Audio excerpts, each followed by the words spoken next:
Anthony, vous avez acquis une solide réputation en tant que combattant solide et dynamique. Est-ce que vous pouvez nous parler un peu de votre style de combat? Parce que vous avez été dans l'équipe française de lutte, je crois, c'est ça. Euh, et comment vous comptez utiliser ces compétences et cette technique pour obtenir la victoire demain? Ah bah effectivement, c'est vrai que j'ai une base de lutte parce que j'ai commencé la lutte depuis que je suis tout petit et puis j'ai performé en lutte, notamment en lutte gréco-romaine, en équipe de France, à l'international également. Maintenant, ma transition vers le MMA, je l'ai faite il y a plus de 10 ans. Donc mon style, il n'est pas que lutte non plus. J'ai un style où je suis complet, je suis capable de combattre dans toutes les dimensions, même si ma zone de confort et là où je performe plus, c'est la lutte. Donc demain, je ne compte pas changer l'équipe qui gagne, mais pour autant, je vais être capable de tenir le combat, par exemple debout ou dans d'autres dimensions. Vous avez combattu aux quatre coins du monde, vous l'avez dit pendant la pesée. Qu'est-ce que ça fait de revenir en France? Qu'est-ce que ça représente pour vous? C'est vrai que j'ai combattu un peu partout dans le monde, un peu partout en Europe, en Russie, au Kazakhstan, aux États-Unis. Aujourd'hui, demain, ce sera pour moi une première en France, à Reims, devant mon public.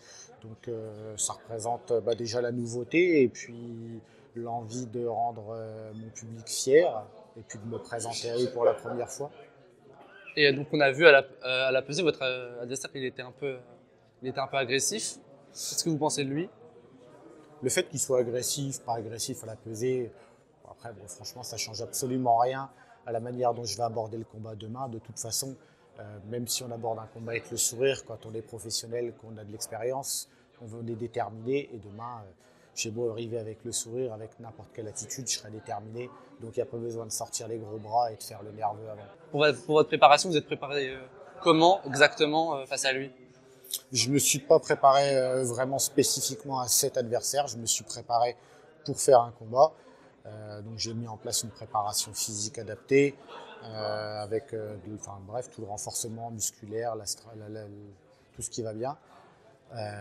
Et puis après, la stratégie, tout le travail technique, finalement, j'ai travaillé mes points forts plus que un travail spécifique par rapport à mon adversaire.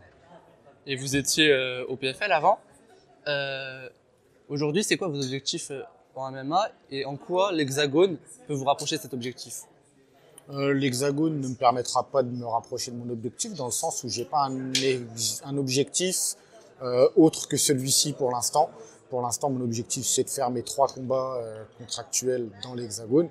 Le premier c'est demain et puis une fois qu'on aura remporté la victoire demain, on discutera pour les 2 combats qui restent dans le contrat et puis les éventuels objectifs qu'on va se fixer. D'accord. Et aujourd'hui, c'est quoi qui vous motive à continuer le MMA? Si je continue le MMA aujourd'hui, je pense que c'est par habitude. C'est aussi un petit peu l'appât du gain. Pour moi, c'est le fait aussi d'avoir cette opportunité. Ce qui m'a ramené de ma retraite, c'est de combattre à Reims devant mon public. Quelque chose que j'ai jamais fait par le passé. Et ce que je veux, c'est ne pas partir avec des regrets. Je veux pas avoir le regret un jour de ne pas avoir combattu à Reims. Donc voilà, je le fais. Et comme ça, je pourrais partir tranquille peut-être. Et donc, vous avez beaucoup d'expérience. Quel conseil vous donneriez à un jeune qui veut se lancer en MMA? Si j'avais un conseil à donner à un petit jeune qui se lance dans le MMA, je dirais que déjà il ne faut pas trop regarder la télé et commencer à rêver de gloire, de victoire. Déjà il va falloir passer par des moments difficiles, de la sueur, de la rigueur. Et puis, et puis après, on pourra commencer à rêver de gloire, etc. Mais l'argent, tout ça, il n'y a qu'une infime partie des combattants qui commencent à en gagner. Donc il ne faut pas avoir d'illusions non plus. Est-ce que vous pouvez nous donner un aperçu de ce que les fans peuvent attendre de votre combat à l'Hexagone demain? Euh, je pense que ce qu'ils peuvent attendre de moi demain, c'est un combattant qui est expérimenté, qui maîtrise toutes les dimensions du combat et qui laisse pas de place au hasard pour mettre en place ce qui est prévu, ce qui est travaillé et ce qui est millimétré.